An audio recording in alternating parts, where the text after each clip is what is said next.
ይሆናል አዲስ ነገር። ሻሎም ቅዱሳን የጌታ ጸጋና ሰላም ለእናንተ ይሁን። 2018 ወይም 2018 ዓመተ ምህረት በደና አደረሳችሁ።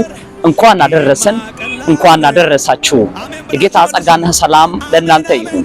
እግዚአብሔር ቃል ሲናገር በዘፍጥረት መጽሐፍ ምዕራፍ 48 ቁጥር 3 ላይ ያዕቆብ እንደዚህ አለ፣ ሁሉን የሚችል አምላክ በከነዓን በሎዛ ተገለጠልኝ፣ እንዲህም አለኝ ፍሬያማ አደርጋለሁ እባርካለሁ እንዳለ።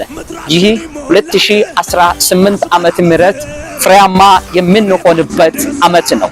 በፍሬ የምንገለጥበት፣ በስራችን፣ በአገልግሎታችን፣ በህይወታችን እግዚአብሔር በፍሬ የሚባርከን ዓመት ነው።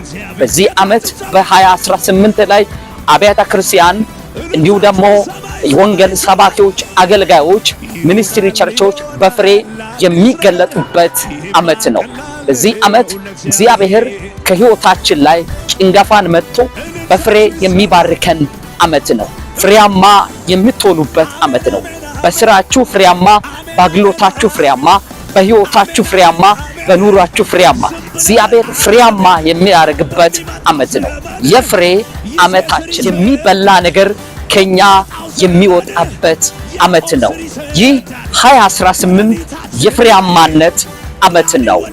ሻሎም። ኢየሱስ ክርስቶስ ትላንትናም ዛሬም እስከ ለዘላለም ያው ነው።